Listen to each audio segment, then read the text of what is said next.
selling is not just about moving the product. It's about a solution meeting a need. Telling is not selling. Yes, it is.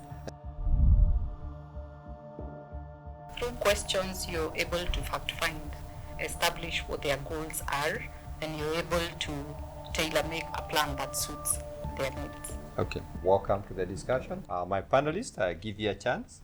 You can just introduce yourself. Good evening. My name is Joy. I am a graduate of the Personal Finance Academy. This is my 13th year in personal finance, and I'm glad to be here. Hi there. My name is Alice Mwangi. As a financial advisor, I'm also a unit manager for the last 16 years and a head of agency and bank branch. Hi, how are you? So my name is Martha Nzomo. I'm a graduate from the PFP class. Year is 2022. I'm an accredited financial advisor, but I'm also a podcast Money Matters host known as Maizola, and I'm glad to be here. Good. Having heard from the team, you can see they are seasoned, they are professionals, and they are good at what they do. We want to learn from them because they are in the finance advisory business. What are the common challenges salespeople face when they meet clients, when they have discussions with clients? Joy, maybe from your experience. Starting from a Christian background, many people will not want to buy insurance because they feel that they are covered by God. So I think one of the things we need to do is not just break the barriers, but also admit to it and say, yes, God will offer maximum protection to all of us, but there's what is expected of us while we are still under the sun. Yes, that's a good one. Alice, I don't know whether you have felt like clients are sometimes hesitant to get into financial discussions. Yes. What kind of hesitations do they have? A lot of them, but the common one I have experienced is the culture we have in our society where people tend to consume more. They don't want to save for the future. They want the short-term joy that comes from the consumption of their money. But there's more to it if you can save towards the future, and that requires consistency. And that's the biggest challenge I see with people. They don't want to be consistent or to consistently save towards their future. Okay, is it because sometimes they can't fathom the future, there's no clarity in what this future is, or is it just because they don't understand it? Mother, from your experience, what do you think is the issue here? So for me, I think I'll say it's more of like knowledge gap. We have technology like we discussed earlier, the social media. So Martha, I hear Joy say that, that product, it's not good, so I buy into what she says. And it happens a lot, different platforms, social media. So my opinion is based on others without me getting the knowledge necessarily. The other thing also you'll find is maybe like spousal consent, okay? So most of us tend to think that if my spouse has, it means automatically I have something for myself, which is not the case. Yeah. Okay, so there are issues about spouses, about what's common in the media. Do you think there's some psychology behind this kind of discussions? Yeah, so to be honest, the world today is, let me say, it's based on social media. So whatever I see, whatever I hear, there's no verification, okay? So I could write a statement, and because maybe I am a public figure, everyone would believe whatever I say. So it's driven by, number one, I don't do my own personal research, which is actually a very big mistake. So I always say, first do your own homework. Even if you come to me as an advisor, I will give you the information, but I'll still tell a client, please go ahead, research. I do not deny a client from taking through a competitor, but please do your research. If you're satisfied, then proceed with that. Yeah. Okay. So this means the person giving the advice, the salesperson, has to be well informed. Yeah, because you see, today, someone will come to me, not necessarily taking something maybe from the organization that I work for, but would want something that I'm not able to offer. I'm supposed to be a one-stop shop and give the advice. So it is more of like you have to continuous improvements. You have to keep on improving yourself and learning as much as possible. Yeah. So the salesperson has to do a lot of improvement. Yeah, maybe from your experience, Alice, what kind of programs would you encourage those who want to professionalize in the business to engage in? I believe there are many opportunities to skill up, and one of them is what you offer, Mr. Ngari, PFP, Personal Financial Planning, it has been of great help to myself personally and also to my team. It helps us sharpen our skills so that when we are outside there, then we are addressing the knowledge gap that Martha is talking about, thereby transforming lives. So what the salesperson needs to consider is, how do I empower myself so that when I go to the marketplace, the client can perceive the value from my end. I did your view. The masterclass is a good starting point. Now, if you're thinking about a sales environment, trust is very key. How can a salesperson build trust? Maybe Joy, from your experience. Knowledge. The fact that you understand what you're talking about and you're conversant with the products, with the industry, with the regulation, the taxation, the legal framework that will govern what you're talking about is very important. Secondly is licensing and certification. We are licensed by the IRA, we are also licensed by the RBA. We are yet to hear anything from CME, but there's now the new Insurance Professional Act that is in place. And definitely those are basics. You can go a step further, but you need to have some form of credibility in the information that you give and in the position that you hold. Okay. Yeah. Mother, we now in the technology space. Yeah. Can we build trust in our involvement in this technology space, and how can we do that? Keeping our word. So if I am speaking to someone on a specific investment, a product, it means I must give the correct information so that I don't confuse a client to take the wrong investment which will not work for them. So you present the case as it is and you let the client choose. The best thing you do is guide them how this works. So you let them choose and you give the correct information. Because we've seen people taking an investment, you think it works this way, but that's not actually what you signed up for. So it starts from the information that you're passing on to somebody.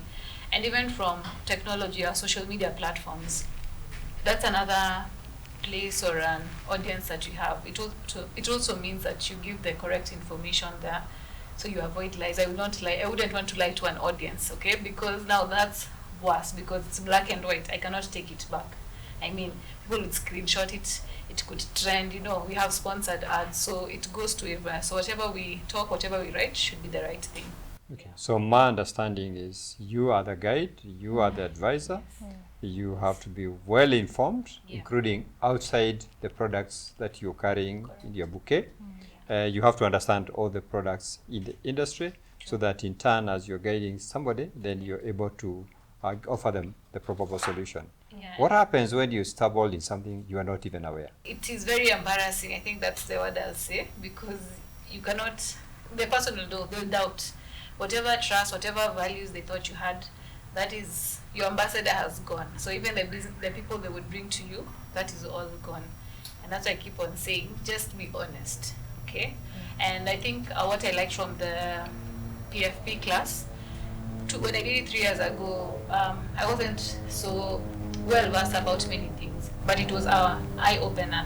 So we learned about different investment vehicles. Some I had not yet taken, but at least with time you try and test and see.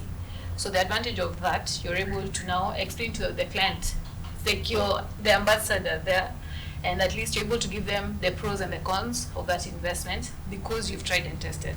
Yeah. So you do not put in your interest. No. The client interest comes beforehand. Yeah. So you're giving the best possible solution, Yes. even if it comes from another provider and Yes. not maybe the provider you want. Personally, I've learned to collaborate with different partners, different players, maybe what I'm not able to offer. So it's just a phone call away. So I think it's, the more you give, it will still come back. So whatever is yours is yours. Yeah. In the financial space, as you've done in the masterclass, Yeah. different people have different needs, Yeah. and it's important for us to dig them through. Yes. What's the role of questions to the person? Because personal finances are always very personal. What's the role of the questions you ask in the discussion? So because it is not possible to get, like a person is not a window, you'll see through and know these are their needs. You actually need to understand what are they looking for, what are their most pressing needs, what are the goals that they hold dear to their hearts. Because you see, selling is not just about moving the product, it's about a solution meeting a need. So questions are very important to guide the discussion and how you are supposed to, tailor make this solution for the client. Otherwise, without the questions, what you're doing is dictation or lecturing, and the client is not getting value. Okay. Yeah. And I hear you say telling is not selling. Yes, it is not. And so it's not just what you're saying. And so it is important to actually find out the why. Why are we doing this? Yes. How does it benefit you? So we have to focus on sometimes their fears to establish exactly what the fear is, sometimes on what the goal they want to achieve, and sometimes is what's the dream that they actually have. Yeah. What happens when you find they are not clear on where they want to go, Alice? How do you help them out? In our space, we have the sales cycle, and that helps us establish the need of the client. Yeah. And through questions, you're able to fact find and get the exact space where the client is in matters finances, and that way you're able to help them establish, of course through questioning, establish what their goals are, either short term, medium term, long term, and you're able to tailor make a plan that suits their needs. Okay. And that means as you went through the masterclass, you learned the art of questioning and how to do the question. But having done that, objections will still arise. I don't know, what are the common objections? Let's hear maybe one or two from each of you. The most common that you get, Joy. I don't have enough money. Oh, I don't have enough money. Okay. Any other? Very common. Yeah. The other common one is that I am not ready now. Maybe to consider in future. Okay. So I can consider it, but Yes, not now. Mother, what's a common one? It's not a priority. Oh, it's not the for priority, most yeah. of them, yes. What's a common one for you? Common one you'll find, especially for those who are employed, you'll see my employer has taken this for me, so I'm okay. But most people forget. We tend to move, especially these days, we move from employer to employer. So what happens when, that point you left, you're not covered. So it's always good to have that backup. So most people think if my employer has it, then I'm okay, I'm covered for life. Okay. Yeah. So those are the common ones. But I know in the masterclass we said it is not the product that's leading us there. It's looking at the wholesome picture of the person. Because if you're able to look at the wholesome picture, you're able to help them to see something else. But in answering the objections, I think it calls for you to have more on your side so that you're able to help them. Because sometimes what you're required to do is to educate them, because they may not even be aware of what they're objecting. Yes, like you said, they don't have the money now, but the child is still progressing in school and they are not stopping. The years are passing on and retirement is coming. Would it not be helpful maybe to work through maybe their money habits and see, is there something that they can do around that? Have you ever encountered where you need to work with somebody through their money habits? Yeah. So the idea that I do not have enough money, in my opinion, is more of an illusion. It's more of a mental block than it is actually in reality. But we're also coming from a culture where many of our indigenous languages do not even have the name for the day post the day tomorrow, Oh, I thought mine has. Maybe mine is special. No. The only people who have done a good job are Swahilis with Mtondo and Mtondogo. Yeah. So ideally, culturally, and from that background, we are not able to plan ahead. It's not something that naturally occurs to us. So we need to actually just, cultivate that habit. But yes, it is not that we do not have enough money. We are just not being deliberate about saving for whatever we need in the future. And the truth is that nobody is going to come and save us. If I do not take charge today, and I do not take charge of my money today, it only has one language, that if I save my money today, it will save me tomorrow. If I don't save it today, then I have no one and nothing to save me tomorrow. Okay, Yeah. Good. Alice, in the masterclass we said this is a calling, this is a profession. Maybe why have you stayed this long? What attracts you to stay in this business? That's not so easy, and you stayed this long, and you don't look like you're going anywhere. Yeah, that's correct. I've been here for 16 years doing this, and I'm not going anywhere, because this is where my bread is buttered. And in the process, as I said, I help people transform their lives. Either directly as an agent or through coaching other people. Why I am not going anywhere is because I have seen lives being transformed when I offer a solution to a client, then it gives me joy, either way, knowing that the client has enjoyed the living benefits or the dependents are not going to struggle if they're deceased. So your outputs, your outcomes better the life of others. And for that reason you feel you're on a mission. Yes. It's something that you want to do. And I know for you, where you sit, you even mentor others, you coach others, you bring them into this business. I actually feel I'm here on this earth for that purpose. Oh, great. Yes. So you've just gone through an upgrade of the masterclass. What does it mean to you? It gives us an opportunity to upskill because our customers are knowledgeable, and so we can't stay in the same space as well. As financial advisors, we've got to source for knowledge, and I am glad this masterclass keeps offering us that, helping us to address the gap that we talked about the knowledge gap. This day, where we have invested several hours of skilling up, it has benefited me at a personal level, and I feel better placed to advise my customers correctly. Oh, good. So it's been a day well invested. You feel you're much better. You can use AI much better. You can sit in and advise on their education planning and their retirement planning. Yes. Mother, as part of the reason of being here, like Ali says, I'll be here long. It is always personal. Yeah. We must always listen to the radio station, what is in it for me. What has this career meant for you?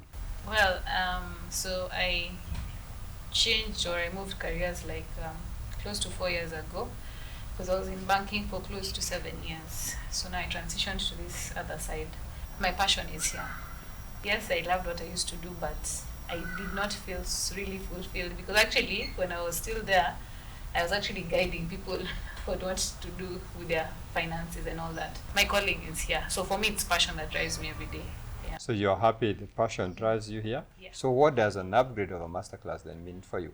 When I joined the masterclass, like I said, some of these things were green. You hear about different investment vehicles, the special funds, okay, the different real estate, the rates, ETCs. So you hear them, but you've not tried and tested. So at least for me, my joy comes in that I've tried and tested some of them.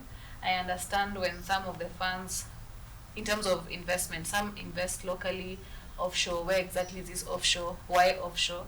So I'm able to even explain to a client, okay, so what is your risk appetite? Are you low risk, high risk? Well, this is what is available, but these are the pros, these are the cons. So at least it's just verifying whatever I learned about 3 years ago. Yeah. Okay. So you build a platform and you find now you have value that you're delivering to others. Yes. Joy, you've been in the space for a while. What are the habits that salespeople have that keep them from moving? Personal habits with their own money. Definitely telling the money where to go, because unlike an employed person where you have someone who actually puts a schedule out for you, for us it is more of planning. So we have become better planners by virtue of being in this career. We have become better financial planners, because this our career allows us to move around quite a bit, and that makes us happy because we are social beings more than we are laid back. So definitely allows us the opportunity to manage our finances so that we are able to actually afford the movement. Then there is the joy and the fulfillment of actually meeting and keeping your word. You know, meeting a client today, telling them, I'm here to help you plan for this child. And then, like now for me, many years down the line, you either get invited to a graduation or you're sent a photo of a school admission. There's nothing that beats that fulfillment. And what we never talk about mostly is that the insurance agent is the only person who ever goes back to a bereaved family after everybody else has left, not to come and eat, but to come and bring something, offering hope.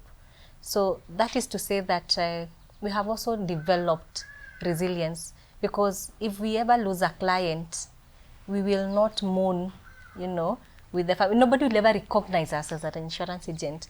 But now we have the opportunity to actually offer hope to that family going forward. So you, again, the mission work that Alice talked about.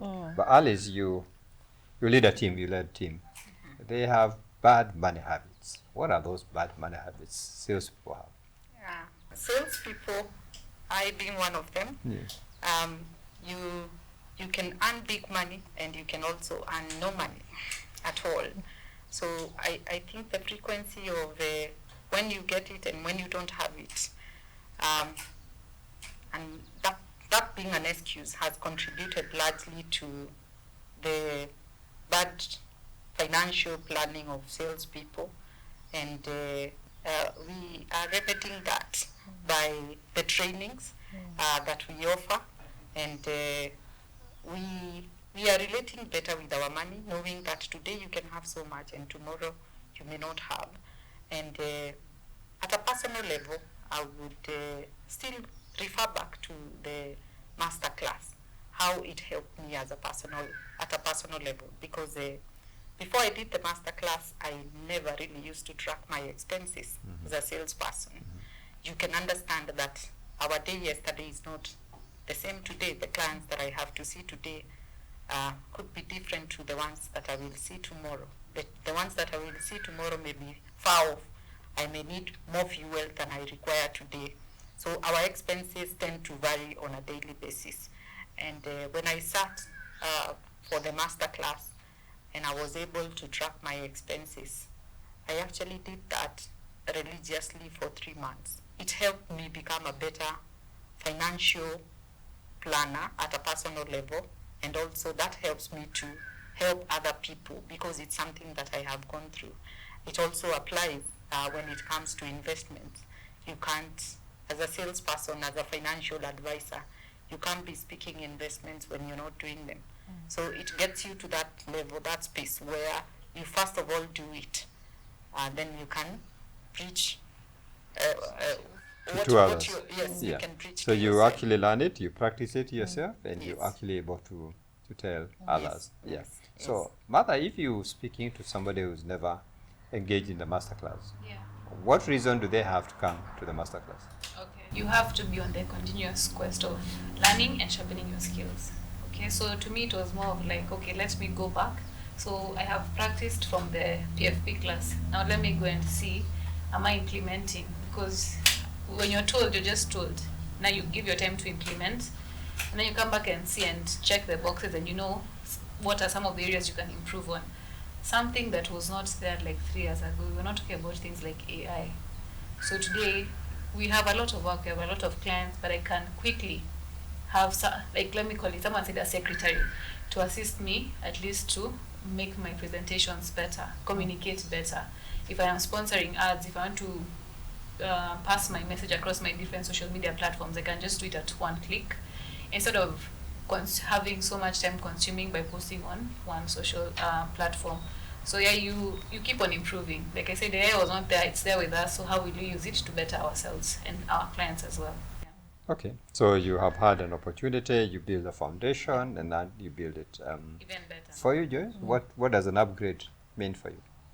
For me, where I sit as a unit leader, it gives me the opportunity to understand the Gen Zs that are now coming into the workforce, because that's a different ballgame altogether. How we used to manage a few years ago is different from the people joining now. Because unlike us who, got into the industry and all we could do is walk, talk to get the client, they're able to sit behind a screen and actually come up, with interested people. And for me now, that changes the whole perspective of how do I manage this person. So I would want to recommend this upgrade, and if you have not even done the masterclass, to do it, so that where you sit in a leadership position as a coach to the people you're even trying to nurture, you understand how to guide them better, because we are gravitating, and not even gravitating, fast moving towards the digital space, and we need to learn how to do that. Okay, Yeah. so the whole realization is we are here, the world is moving, the market is moving, we need to go on to the next level. Yes. So just as we finalize from each of you, I just want to hear maybe what's your one take home from the masterclass upgrade. Just one take home. Mother, you want to be the first to go? Let me say it before the rest say. So they say there's no one shoe that fits all. So my key takeaway is the way I will talk to Mr. Wahome, to Joy, to Alice, it's not the same. So I'm able to gel or speak to a specific age group. Let me speak generations, how to handle. The way I'll talk to a Gen Z is not the way I'll talk to maybe a millennial. Okay, so that's my key takeaway. Yeah. Okay. Good takeaway, because now, yes, we have had the millennials, now the Gen Zs are coming, the alpha on the way, and we need to start getting prepared to deal with them with the reality of their time. And so we have to be well equipped, and this is part of the reason why the masterclass exists. Alice? My parting shot would be, anywhere you have an opportunity to learn, and do so. Whether it's going to come at a cost, do it, because it's going to sharpen your skills, and it's going to make you work smarter rather than harder. And I would recommend this class. Thank you, Joy. The last 2 years have seen a lot of change in our environment, call it regulation, call it tax amendments. We cannot be ignorant of those things as we go out to offer these solutions to our client, because they have a direct impact on their money and definitely how they make their choices. So this is not an option anymore. It is a necessity if you have to stay afloat in this industry. Thank you, ladies. Thank you. I think you put it out. We are in a dynamic environment. The environment is changing, the customer is changing, the technology is changing. We will not be relevant if we don't keep upgrading ourselves all the time. And you have shown reason why the masterclass is a good place to start, and upgrading it is even a better place. I want to say thank you very much, and I wish you all the best. Thank You you. people who are capable of succeeding, and I have no doubt you'll do Thank much you. better. Thank you very much. Thank you. Thank you for being with us during this podcast. You have seen the resource that these people have brought on the table, and I want to thank them for what they've done. We will have more engagement because, trust me, we want us to become the best financial advisors in this country. We'll have more of these engagements. We want you to join in so that we can become better. Let's see the challenges there are and how can we address them together. So welcome to the next edition